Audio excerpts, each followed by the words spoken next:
हाय मुलांनो, आज आपण पाहणार आहोत इयत्ता 6वीचा सराव संच 27. चला पहिल्या प्रश्नाकडे वळूया. पहिला प्रश्न आहे, खालील माहिती अक्षर वापरून लिहा. आता अक्षर म्हणजे काय तर A to Z पर्यंत जे अल्फाबेट असतात त्याच्यामधलं कुठलेही अक्षर घ्या आणि ह्याच्यामध्ये समीकरण वापरून त्याला काय करायचं, आपल्याला माहिती भरायची. चला, एक संख्या व 3 यांची बेरीज. एक संख्या, ती संख्या दिली का आपल्याला तर नाही दिली. मग ती दिली नसेल तर आपल्याला काय म्हणावं लागेल, एक्स. कुठलं पण अक्षर घ्या चालेल, आपण एक्स घेऊया. एक्स बघा, एक संख्या म्हणजे एक्स आली व यांची बेरीज. बेरीज म्हटले म्हणून अधिकचे चिन्ह आणि 3. कळलं? चला, एका संख्येमधून 11 वजा केले तर येणारी वजाबाकी. एका संख्येमधून एक्स म्हटला, आता 11 वजा केले, वजा म्हणते की वजा लिहायचे आणि इथे 11 लिहायचं. ठीक आहे, असं समीकरण तयार करू शकतो आपण. ठीक आहे, 15 आणि एक संख्या यांचा गुणाकार. आता 15 आहे आणि एक संख्या यांचा गुणाकार करायचा आपल्याला. 15 आणि एक संख्या यांचा गुणाकार आहे म्हणून एक्स लिहिला, यांचा गुणाकार. तर आपण ह्याला सोडवलं तर बघा असं पण लिहू शकतो, 15x. बघा, ह्या दोघांच्या मध्ये जे असतं ना, हे गुणाकाराचं चिन्ह असतं. ठीक आहे, म्हणजेच आपल्याला लिहिता येईल 15x. ठीक आहे, चला, एका संख्येची चौपट 24 आहे. बघा, आता एका संख्येची चौपट, एक संख्या आहे तिची चौपट.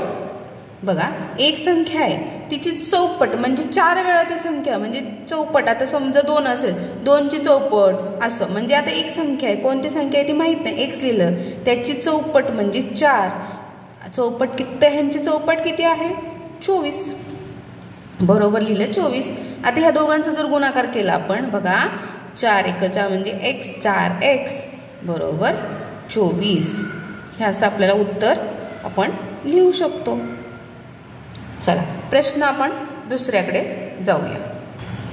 दुसरा प्रश्न आहे आपला, खालील समीकरणाची उकल काढण्यासाठी समीकरणाच्या दोन्ही बाजूंना कोणती क्रिया करावी लागेल ते पहा.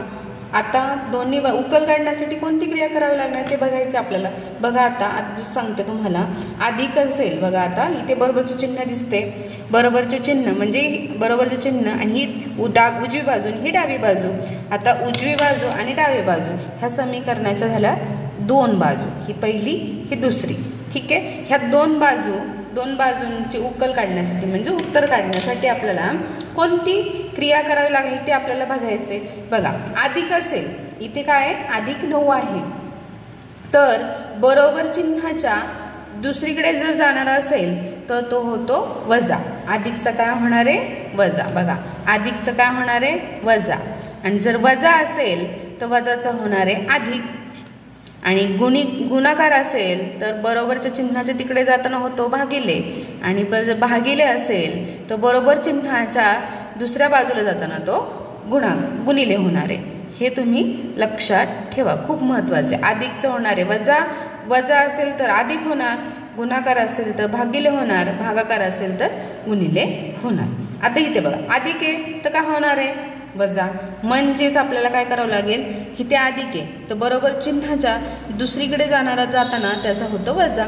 मग आपण काय करू, दुसरीकडे जाण्यापूर्वी आपण काय करू, आता पहिल्यांदा x अधिक 9 ह्या दोन्ही बाजूला काय करू आपण वजा करू. बघा, 9 वजा 9ने काय करू 11 वजा 9. ठीक आहे, आता वजा आहे. बघा, वजा अधिक आहे इथं वजा आहे, अधिक वजा म्हणजे दोन्ही विरुद्ध चिन्ह म्हणून 9 9 गेला. बघा, फक्त x राहिला.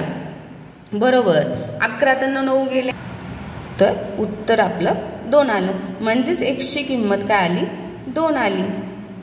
बघा, प्रश्न काय विचारलाय, खालील समीकरणाची उकल काढण्यासाठी समीकरणाच्या दोन्ही बाजूंना कोणती क्रिया करावी लागेल. आता समीकरणाच्या दोन्ही बाजूंना आपण कोणती क्रिया केली तर वजा 9 म्हणजेच वजा केलेली आहे म्हणून लिहा. आता उत्तर काय लिहिणार, दोन्ही बाजू म्हणून दोन्ही बाजूंतून 9 वजा करू. का करू, कारण की ते समीकरणाची उकल काढण्यासाठी विचारले ना, म्हणून आपण हे लिहिले. ठीक आहे. तर प्रश्न दुसरा आहे बघा, x वजा 4 बरोबर 9. x वजा 4 बरोबर 9. आता वजा 4 आहे, इथे काय आहे, वजा 4 आहे, वजाचे चिन्ह आहे. आता वजा चिन्ह असेल तर काय होणार आहे, बरोबर चिन्हाच्या दुसरीकडे जाताना तो होणार आहे अधिक. चला तर मग आपण करूया. आता अधिक होणार आहे तर समीकरणाच्या दोन्ही बाजून तू काय करणार आहे, आपण दोन्ही बाजून 4 मिळवू, हे की नाही. म्हणून लिहा इथे x वजा 4 हे आहे तसंच लिहायचं. आता बघा हेच पहिलं समीकरण आहे तसंच लिहिलं आपण, त्याच्यामध्ये अधिक 4 मिळवले बरोबर 9 आहे तसंच लिहिलं, त्याच्यामध्ये काय केलं अधिक 4. ही दुसरी बाजू आहे, दुसऱ्या बाजूत पण 4 आपण मिळवले. वजा अधिक बघा, वजा अधिक वजा वजा वजा होतं म्हणजेच काय होणार आहे, आपले 4 मधनं 4 गेले तर 0, म्हणजे 4तनं 4 गेला 0, म्हणून ते कट केला आपण, उरला फक्त x उरला बघा. आणि इथे दुसऱ्या बाजूचं काय आहे, 9 अधिक 4, 9 अधिक 4, 9 अधिक 4 यांची बेरीज होती 13, म्हणजेच x ची किंमत आपल्याला 13 भेटली. उकल निघाली आपली. कशामुळे निघाली, तर आपण काय केलं, दोन्ही बाजूत 4 मिळवू, है की नाही. दोन्ही बाजू 4 मिळवू म्हणून आपण समीकरणाची उकल कोणती क्रिया करावी लागेल, दोन्ही बाजूत 4 मिळवू. समजलं. चला आपण आता प्रश्न तिसरा पाहू. चला 8x बरोबर 24 ही समीकरणाची पहिली बाजू आहे आणि 24 ही दुसरी बाजू आहे. बघा मी मगाशी सांगितलं होतं तुम्हाला, ह्या 8x आहे म्हणजेच ह्या दोघांच्या मध्ये जे असतो 8 गुणिले x म्हणजे गुणाकाराचं चिन्ह आहे. समजलं. हे असं आलं तर घाबरायचं नाही. इथे बघा लक्ष द्या मी कसं केलं, इथे गुणाकाराचं चिन्ह दिलंय. ठीक आहे. आता गुणिले आहे तर मग काय होणार, तिकडे गेलं भागिले. म्हणून काय करायचं आपल्याला, आता दोन्ही बाजूत काय करणार आहे आपण 8ने भागू, हे की नाही. ही क्रिया करावी लागेल की नाही आपल्याला, त्यासाठी आपण काय लिहिणार आहे, 8x भागिले 8 बरोबर 24 भागिले 8. समजलं. किंवा असं पण लिहू शकता बघा तुम्ही, 8x आहे भागिले 8 बरोबर 24 भागिले 8. हे पण भागाकाराचं चिन्ह आहे, त्यामुळे घाबरू नका. असंही लिहिलं तरी चालेल, असं लिहिलं तरी चालेल. चला आता बघा हे अंशस्थानी एकक स्थानी आहे. 8 एक 8, 8 एक 8, उरला काय x राहिला बघा. 8 एक 8, 8 त्रिक 24 आणि x ची किंमत आली 3. कळलं का. मग आता उत्तर काय लिहिणार, दोन्ही बाजूंना 8ने भागू. समीकरणाची उकल निघण्यासाठी काय करा, दोन्ही बाजूंना 8ने भागू. समजलं. चला आता चौथ्या प्रश्नाकडे जाऊ आपण. x छेद 6 बरोबर 3. बघा छेद आहे म्हणजे काय, भागेल. आत्ता सांगितलं का नाही मी, तर छेद असं आला तर तुम्हाला काय म्हणायचं, हा भागिलेचं चिन्ह आहे. आता भागिले असेल तर तिकडे काय होणार, गुणिले.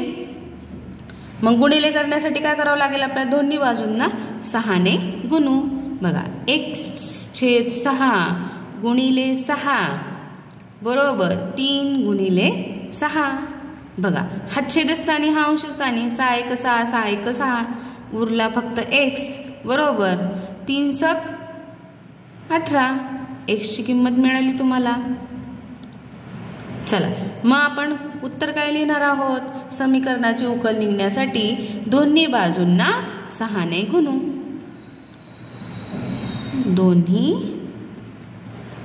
बाजूंना 6ने गुणू. ठीक आहे, समजलं. चला आता प्रश्न तिसरीकडे जाऊया. तिसरा प्रश्न दिलाय बघा. खाली काही समीकरणे आणि चलाच्या किमती दिल्या आहेत, त्या किमती दिलेल्या समीकरणाच्या उकली आहेत का ते ठरवा. बघा काही समीकरणे दिली आहेत, त्यांच्यावर चलाच्या किमती दिलेल्या आहेत. जशी आपण इथे चलाची किंमत काढली तशी, हां ठीक आहे, तशा किमती दिलेल्या आहेत त्यांनी. आणि इथे लिहायचं समीकरणाची उकल आहे किंवा नाही. बघा प्रत्येक गणित आपल्याला काय करून पाहायचंय आणि मगच ठरवायचे ती समीकरणाची उकल आहे की नाही. नाही तर तुम्ही असं लिहिताल आहे नाही नाही, कसं कळणार आपल्याला.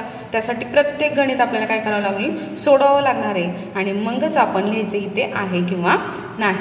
बघा आता इथे पहिलं गणित त्यांनी जरी नाही दिलं असलं, चलाची समीकरणाची उकल नाही दिली असली तरी आपण प्रत्यक्षात करून पाहायचंय का नाही ते पण आपल्याला लक्षात येईल. बघा आता y - 3 बरोबर 11. बघा -3 इथे काय आहे, वजाचे चिन्ह आहे, म्हणजे बरोबरच्या ह्याच्या चिन्हाच्या नंतर तिकडे गेल्यावर काय होणार आहे, अधिक होणार आहे. म्हणजेच काय होणार आता इथे y - 3 हे पहिलं समीकरण आहे तसंच लिहायचं, त्याच्यामध्ये काय मिळवायचं +3 बरोबर 11 + 3. मग काय लिहिलं, दोन्ही बाजूत 3 मिळवू. बरोबर की नाही, हे आपण लिहिलं. ठीक आहे, दोन्ही बाजू 3 मिळवू, कारण की वजा होतं तिकडे गेला अधिक होणार आहे, म्हणून दोन्ही बाजू 3 मिळवलेत. बरोबर, अधिक वजा झाले 3 गेला, उरला काय फक्त y. बघा 11 + 3 तर 11 + 3 होतं 14, म्हणजे y ची किंमत आली 14. पण चलाची किंमत काय दिली, 3 दिली, पण इथे 14 आली. म्हणूनच आपण इथे काय लिहिल्यावर इथे काय लिहिलंय, बघा इथे काय लिहिलंय, नाही लिहिलंय. कळलं का नाही लिहिलं ते? हां, चला आपण आता दुसरं गणित आहे ना, तर तसं आपण सोडून बघूया प्रॉपर. चला दुसरं आहे 17 बरोबर n + 7 आणि चलाची किंमत काय दिली इथं, चलाची किंमत दिली बघा इथे, किंमत n बरोबर 10. काय दिली, n बरोबर 10. जर 10 आली n ची किंमत तर म्हणायचं हे समीकरणाची उकल आहे. ठीक आहे, चल आता आपण सोडून बघूया प्रत्यक्षात. 17 बरोबर n + 7.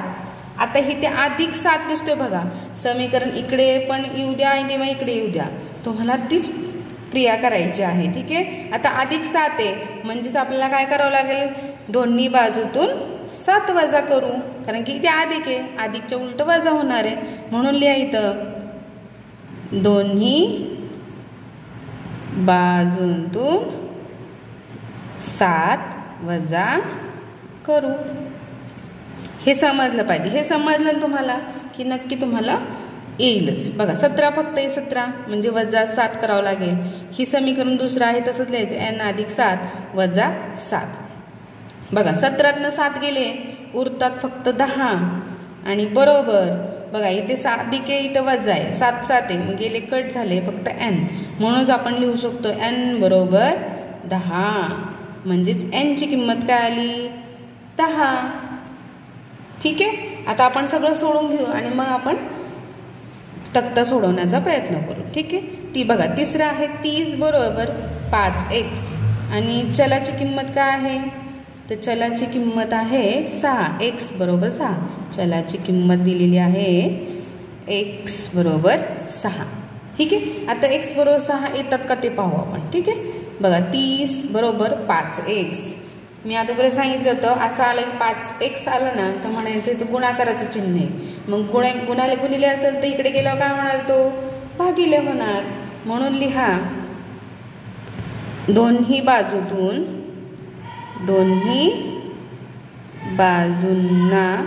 बाजूंना 5 ने भागू. हो की नाही, समजलं आता. चला आता आपण भागूया. 30 भागिले 5 बरोबर 5x भागिले 5. ठीक आहे, बघा 5 × 5 5 30. आता हे कसं केलं बाबा, बघा इथे 30 घेतले इथे बघा आणि 5 30 भागाकार केला मी, काय उरलं, भागाकार काय आला 6 आला. मग उरला काय इथे 6, 5 × 5 5 × 5 x उरला. म्हणून आपण असं लिहू शकतो x बरोबर 6. आली का किंमत 6x ची. ठीक आहे, ही पण उकल आहे. चला आता चौथा बघूया आपण. m/2 बरोबर 14. तर समीकरणाची उकल काय, चलाची किंमत काय आहे, चलाची किंमत बरोबर m बरोबर 7. आता m बरोबर 7 यायला पाहिजे. ठीक आहे, आता इथे छेद आहे म्हणजेच भागिले, तिकडे गेल्यावर काय होणार, गुणिले होणार. म्हणून लिहा दोन्ही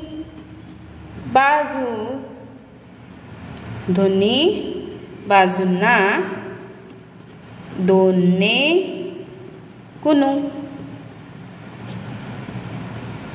ठीक आहे, 2ने आता गुणायचं आपल्याला, म्हणजे m/2 गुणिले 2 ही पहिली बाजू झाली. दुसरी बाजू जी आहे 14 त्याला गुणायचे 2ने. बघा बेक बे कट झाला, m फक्त राहिला इथे. 14 दुने 28. काय आली m ची किंमत 28. पण इथे m ची किंमत किती दिली 7 दिली. कळते आता. आता चला आपण फॉर्म तक्ता भरून घेऊया. बघा इथे n बरोबर 10 आली होती, म्हणजे ही समीकरणाची उकल आहे. हे बघा x बरोबर 6 ही पण उकल आहे. इथे m बरोबर 28 आली होती आपली, है की नाही, म्हणून इथे समीकरणाची उकल नाही म्हणून लिहा. हा तुमचा तक्ता पूर्ण झाला. समजलं. चला आपण प्रश्न 4 बघूया. खालील समीकरणे सोडवा. चला आता आपण ह्यांची उकल काढायची समीकरण सोडवायचे. तर आपल्याला आपण जसं मागे पाहिलं तसं सोडवायचे त्यांना. चला ठीक आहे. y - 5 बरोबर 1. चल दिले तुम्हाला, व्हायचं चल दिलेलं आहे. बघा व्हायची किंमत काढायची आता आपल्याला. इथे -5 आहे बरोबर. चिन्हाच्या दुसऱ्या बाजूला जाताना काय होणार, त्याचं वजाचं अधिक होणार आहे. चला तर मग आपण काय लिहिणार आहोत, दोन्ही बाजूत 5 मिळवू. चला म्हणून लिहिणार आहोत दोन्ही बाजूत 5 मिळवू. ठीक आहे, हे महत्त्वाचं आहे, हे लिहित चला. म्हणजे तुम्ही काय केलंय ना हे समजतं बघा. ठीक आहे.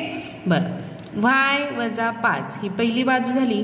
त्याच्यामध्ये काय मिळवायचे 5 मिळवायचे. अधिक 5 बरोबर 1 आहे दुसरी बाजू, त्याच्यामध्ये अधिक 5 करायचं. ठीक आहे.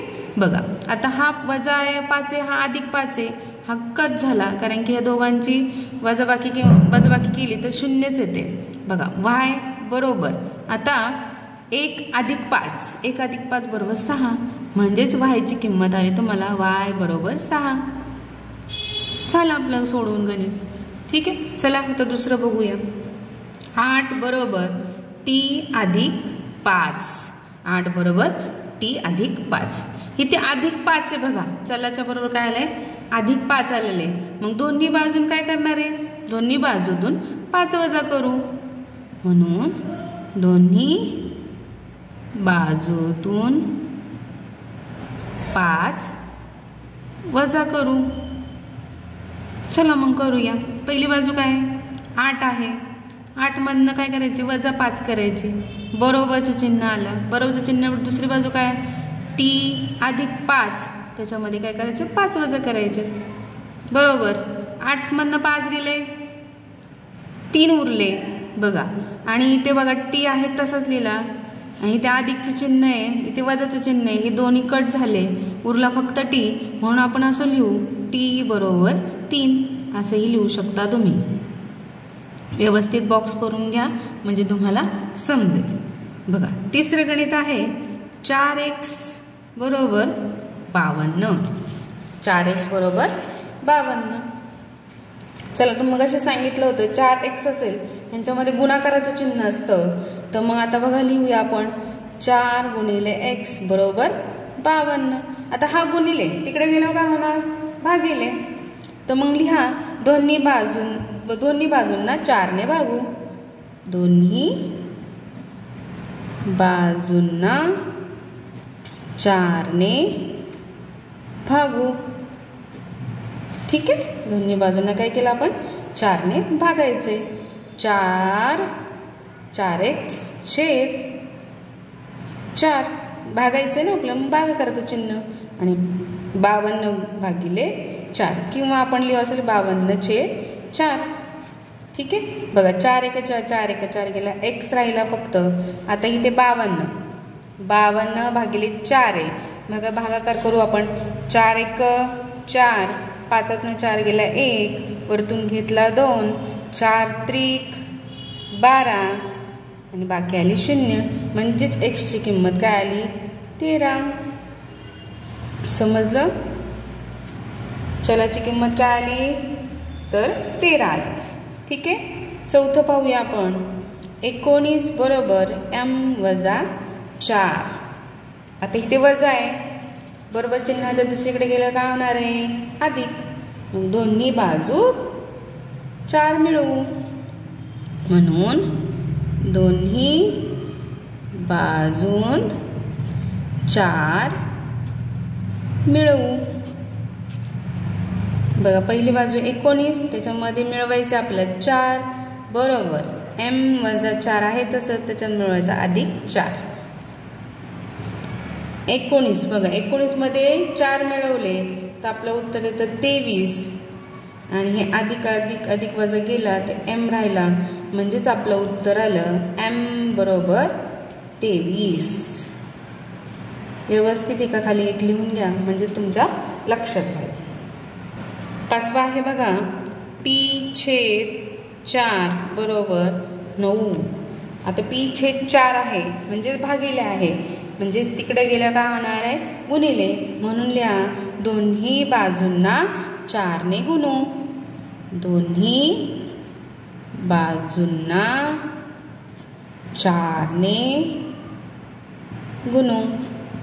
ठीक आहे चला दोन्ही बाजूने 4 p/4 गुणिले 4 बरोबर 9 गुणिले 4. 4 × 4 4 × 4 गेला राहिला फक्त p. 9 चौक 36 म्हणजेच p ची किंमत आली 36. चला 6वं बघूया x + 10 बरोबर 5. x + 10 बरोबर 5. अधिक आहे ना इथे अधिक 10 आहे ना तिकडे गेलं काय होणार आहे वजा. मग दोन्ही बाजूतून 10 वजा करू म्हणून लिहा दोन्ही बाजूंतून 10 वजा करू. अधिकचे चिन्ह म्हणून वजा केला आपण. ठीक आहे चला मग दोन्ही बाजूतून 10 वजा करू. अधिक 10 वजा 10 बरोबर 5 वजा 10. ठीक आहे आता बघा हे दोघांचं काय गेलं अधिक अधिक अधिक वजा गेलं एक उरला फक्त.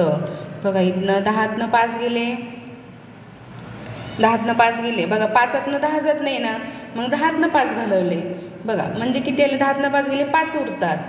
पण इथे चिन्ह बघा आता इथे अधिकचे चिन्ह याला कोणी नसतं त्याला अधिकचं चिन्ह असतं माहिती आहे ना. बघा मोठ्या संख्येला चिन्ह कशाचं आहे तर वजाचं चिन्ह आहे म्हणून उत्तराला पण वजाचं चिन्ह लागलं म्हणून -5 हे आपलं उत्तर आलं. नाही तर फक्त काही मुलं काय करतात फक्त 5 लिहून टाकतात आणि झालं त्यांचं उत्तर. असं नाही करायचं. मोठ्या संख्येचं जे चिन्ह असेल ते आपण लिहायचं असतं. ठीक आहे 7वं बघूया आता आपण m-5 बरोबर -12. इथे चिन्हांना खूप महत्त्व आहे. चिन्ह व्यवस्थित लिहिली तुम्ही ना तर तुम्ही पैकीच्या पैकी मार्क पाडू शकता. ठीक आहे आता इथे -5 आहे काय आहे -5. आता आपल्याला काय करायचं आहे +5 करायचे हो की नाही. मग दोन्ही बाजूंना काय करू दोन्ही बाजूत काय करू 5 मिळवू म्हणून लिहा दोन्ही बाजूत 5 मिळवू. ठीक आहे चला m-5 ही पहिली बाजू त्याच्यामध्ये 5 मिळवायची आपल्याला बरोबर. -12 आहे चिन्ह बघा लक्षात घ्यायचं -12 त्याच्यात अधिक 5 मिळवायचेत आपल्याला. काय करायचे +5 मिळवायचे. चला अधिक इथे वजा आहे बरोबरचं चिन्ह म्हणजे अधिकचं चिन्ह आहे म्हणजेच काय करणार आहे आपण 5 - 5 अधिक 5 गेला m राहिला फक्त. ठीक आहे आता बघा वजा अधिक काय होतं वजाबाकीच होणार आहे. वजा अधिक वजाबाकी इथे लक्ष द्या. वजा अधिक असेल तर वजाबाकी अधिक वजा असेल तर वजाबाकी. बघा अधिक असेल तर अधिकच होणार आहे आणि वजा असेल तर काय होणार आहे वजाबाकी. हे लक्षात ठेवा खूप महत्त्वाचं आहे. ठीक आहे चला आता वजा अधिक वजा होणार आहे. विरुद्ध चिन्ह असेल तर वजाबाकी होणार. समान चिन्ह असतील तर बेरीज होणार आहे. समान चिन्ह असेल तर काय नाही बेरीज होणार आहे. ठीक आहे चला आता मग 12तनं 5 गेले किती उरले 7 उरले. बघा आता इथं पण मोठ्याला चिन्ह मोठा कोणता आहे 12 आहे. 12ला चिन्ह काय आहे वजा आहे म्हणजेच आपण म्हणून लिहितो m बरोबर -7. आलं का उत्तर -7. ठीक आहे समजलं. चला आता 8वं बघूया आपण. p अधिक 4 बरोबर वजा 1. आता इथे अधिक 4 आहे की नाही, आपल्याला काय करावं लागेल, वजा करावं लागेल. आता दोन्ही बाजूतून 4 वजा करू, म्हणून दोन्ही बाजूतून 4 वजा करू. चला पहिली बाजू काय आहे, p अधिक 4, त्याला काय करायचं, वजा 4ने आपल्याला काय करायचं आहे, वजा करायचे, वजा 1, आणि त्याला काय करायचं, वजा 4ने आपल्याला काय करायचं, वजा करायचं. बघा अधिक वजा वजा, 4तनं 4 गेला 0, मग फक्त राहिला p. पण कट करू ह्याला म्हणजे लक्षात येईल. वजा वजा, इथे बघा मी सांगितलं होतं वजा वजा काय होणार आहे, अधिक होणार आहे. वजा वजा अधिक होणार आहे. आणि संख्येला मोठ्या संख्येचं चिन्ह लागतं, हे लक्षात ठेवा. वजा वजा अधिक होणार आहे म्हणजेच 1 अधिक 4 काय होणार आहे, 5. पण मोठ्या संख्येला चिन्ह काय, 4 ही मोठी संख्या आहे जिथली, त्याला वजाचं चिन्ह आहे म्हणून वजा 5. म्हणजेच p ची किंमत आली वजा 5. समजलं? व्यवस्थित लक्ष द्या. समजलं असेल परत व्हिडिओ मागे घेऊन परत बघा. स्क्रीनशॉट काढायचं तर काढून घ्या. चला आता आपण पुढच्या 5व्या प्रश्नाकडे वळूया. चला आता प्रश्न 5वा बघा. खालील उदाहरणांतील दिलेल्या माहितीवरून समीकरण तयार करा व उकल शोधा. आता आपल्याला ही शाब्दिक उदाहरण आहे, त्याच्यातून आपल्याला काय करायचं, समीकरण तयार करायचं. आणि मग आपण मागं कशी उकल काढली होती तशी उकल आपल्याला काढायची आहे. बघा प्रश्न काय आहे, हरबाकडे काही मेंढ्या होत्या. काही म्हटले का तर माहीत नाही आपल्याला किती मेंढ्या होत्या की नाही, म्हणून आपण काही ते म्हणणार आहे, अक्षर घेणार आहोत आपण इथे. आता बाजारात त्यातील 34 मेंढ्या विकल्यानंतर 176 मेंढ्या शिल्लक राहिल्या, तर हरबाकडे एकूण किती मेंढ्या होत्या. आता त्याच्याकडे किती मेंढ्या होते माहिती का आपल्याला, नाही. तर मग लिहा, हरबाकडे एकूण x मेंढ्या आहे असे मानू. म्हणून हरबाकडे एकूण x मेंढ्या आहे असे मानू. हे की नाही, मानायला काय जाते आपल्याला, आपण मानायचं, हो की नाही, त्याच्यातनंच उत्तर निघाला. ठीक आहे. आता काय होतं, बाजारात मेंढ्या विकल्या, किती विकल्या त्याने, बाजारात त्यातील 34 मेंढ्या विकल्या. म्हणून लिहा, बाजारात मेंढ्या विकल्या, बाजारात मेंढ्या विकल्या. किती विकल्या रे बाळांनो, तर 34, आहे का नाही. आता विकल्यानंतर शिल्लक किती राहिल्या, विकल्यानंतर 176 मेंढ्या शिल्लक राहिल्या. म्हणून लिहा, विकल्यानंतर मेंढ्या शिल्लक राहिल्या बरोबर 176. किती शिल्लक राहिल्या, 176. आता समीकरण लिहायचं. आता बघा, आता समीकरण बघा, पहिल्यांदा दिलेली माहिती आपण अशी मांडून घेतली. एकूण माहीत नाही म्हणून x मांडलं त्याला, हे की नाही. एकूण मेंढ्या घेतल्या. आता एकूण मेंढ्या किती आहेत, तर x आहेत. तर त्याच्यातनं बाजारात त्यातील 34 मेंढ्या विकल्या म्हणजेच काय, त्यातनं वजा कट झालेत ना त्याच्या मेंढ्यातनं, त्याच्या एकूण मेंढ्यातनं त्या मेंढ्या कट झाल्या म्हणजे काय झाल्यात, वजा झालं. विकल्यात ना, त्या घेतल्या का त्यांनी, नाही, विकलेल्या आहेत. विकल्यात म्हणजे वजा झाले. वजा काय लिहिणार आहोत, वजा म्हणजे किती विकल्या, 34 विकल्या. बरं, तेवढ्या 34 विकल्यानंतर ना किती शिल्लक राहिले रे बाळांनो, 176. म्हणून बरोबर लिहा 176. हे झालं आपलं समीकरण तयार झालं. आता ह्याच्यातून आपण काय करायचंय, उकल काढायची ह्याची. ठीक आहे. आता इथे वजा 34 दिसते, काय दिसते, वजा 34. आता बरोबर चिन्हाच्या तिकडे गेलं काय होणार आहे बाळांनो, अधिक होणार आहे. म्हणून लिहा, दोन्ही बाजूत 34 मिळवू. म्हणून लिहा, दोन्ही बाजूत 34 मिळवू. ठीक आहे. चला आता दोन्ही बाजू 34 मिळवू आपण. x वजा 34 ही पहिली बाजू आहे, त्याच्यात मिळवले आपण 34 मिळवले, अधिक 34. बघा 176 पहिली दुसरी बाजू आहे, त्याच्यात अधिक काय मिळाले, 34 मिळवले. चला आता बघा, इथे अधिक इथे वजा, अधिक वजा वजा होतं. 34 मधनं 34 गेले 0 म्हणजेच x राहिला. बघा आपण हे कट करू म्हणजे लक्षात येईल तुम्हाला. बघा 176 अधिक 34, 6 4 10, हातचा 1, 7 3 10 आणि 1 हातचा 11, हातचा 1. बघा 1 आणि 1 2, 210 म्हणजेच एक्सची किंमत 210 आहे. एक्स कोणाला मांडले आपण? एकूण मेंढ्यांना एक्स मांडले, म्हणून आपण लिहू शकतो. म्हणून हरबाकडे एकूण 210 मेंढ्या होत्या. समजलं का? चला आता आपण दुसरं गणित पाहूया. दुसरा, साक्षीने घरी गुळंबा तयार केला व काही बाटल्यांमध्ये भरला. त्या बाटल्यांपैकी 7 बाटल्या गुळंबा मैत्रिणींना वाटल्यानंतर घरी 12 बाटल्या गुळंबा शिल्लक राहिला. तर एकूण किती बाटल्या गुळंबा तयार केला? एका बाटलीतील गुळंब्याचे वजन 250 ग्रॅम असेल तर तिने एकूण किती वजनाचा गुळंबा तयार केला होता? बघा इथे 2 प्रश्न विचारले. बघा इथे प्रश्नचिन्ह पहिला आहे, इथे दुसरा आहे प्रश्नचिन्ह आहे. 2 प्रश्न विचारल्यात.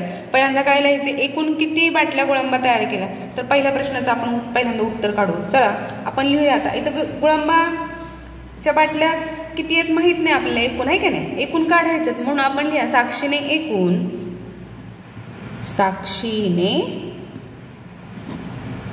एकूण एक्स बाटल्या गुळंबा तयार केला असे मानू. ठीक आहे, आता आपण मांडले, एक्स मानलंय की नाही. मग मैत्रिणींना गुळंबाच्या बाटल्या किती वाटल्या? 7. मैत्रिणींना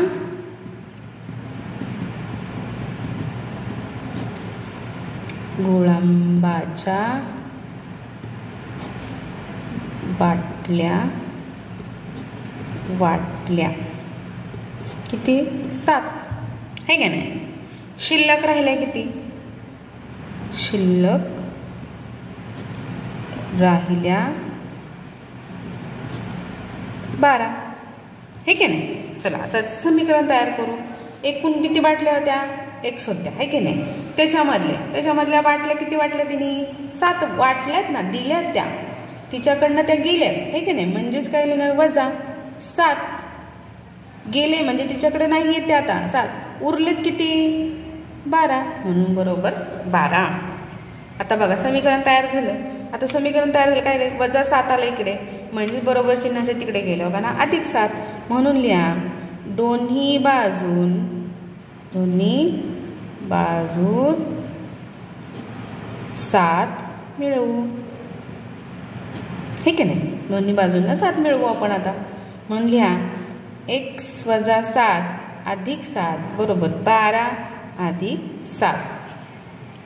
बघा अधिक वजा होतं, 7 7 गेले 0, म्हणजेच आपली फक्त एक्स राहिला.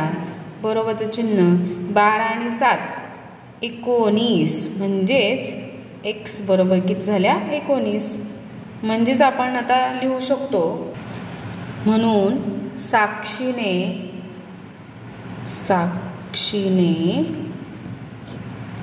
एकूण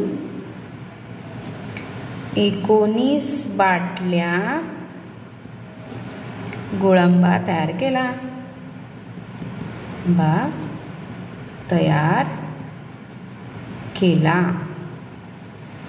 पुढचा प्रश्न काय होता आपला की बघा एका बाटलीतील गुळंब्याचे वजन. आता एका बाटलीतील गुळंब्याचे किती वजन होते? 250 ग्रॅम असेल तर तिने एकूण किती वजनाचा गुळंबा तयार केला होता? बघा आता एका बाटलीतील गुळंब्याचे वजन म्हणून लिहा दुसरा सोडू आपण. एका बाटलीतील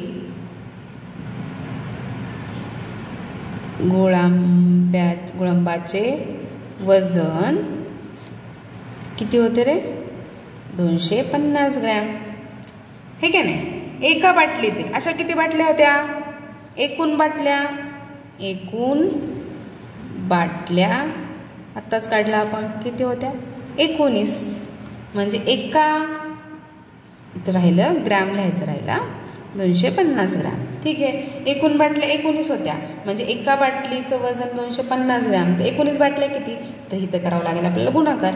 म्हणजे 250 गुणिले 19 करा.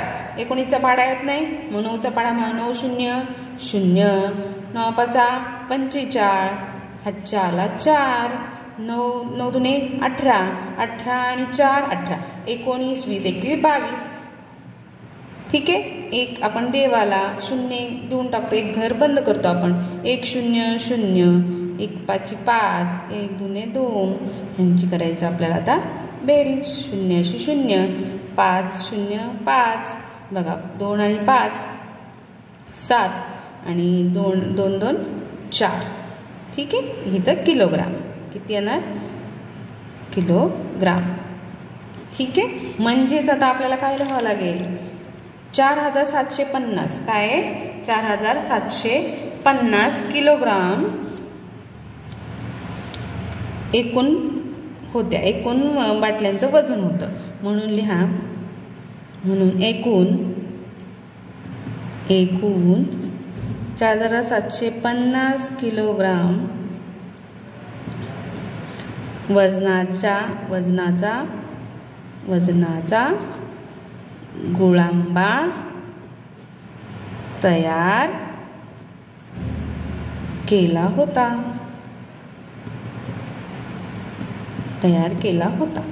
कळलं? आता हे 4750 म्हणजेच काय? आता बघा 1000 म्हणजेच 1 किलोग्राम. हे लक्षात ठेवा. 1000 ग्राम म्हणजेच 1000 किलोग्राम म्हणजेच 1 किलोग्राम. म्हणजेच आता 4000 होतं. 4000 म्हणजे 4 किलोग्राम आणि वरती आहे 750 म्हणून आपण लिहू शकतो. असं पण लिहू शकतो 4.75 किलोग्राम. ठीक आहे. हे तुमचं उत्तर आहे. चला तिसरा आहे बघा. अर्चनाने काही किलोग्राम गहू बाजारातून खरेदी केला. प्रत्येक महिन्याकरता 12 किलोग्राम असे 3 महिने गहू दळण्याकरता काढला. तेव्हा 14 किलोग्राम गहू शिल्लक राहिला. तर अर्चनाने एकूण किती गहू खरेदी केला होता? बघा एकूण गहू माहीत नाही म्हणून लिहा.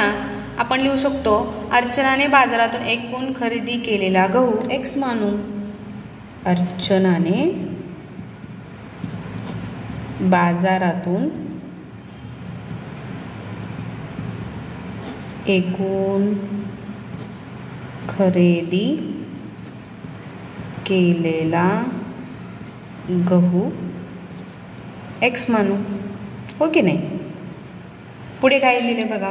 प्रत्येक महिन्याकरता. प्रत्येक म्हणजे प्रत्येक महिन्याला म्हणजे आता किती महिने? प्रत्येक महिन्यात तर 12 किलोग्राम असे 3 महिने गहू दळण्याकरता काढला.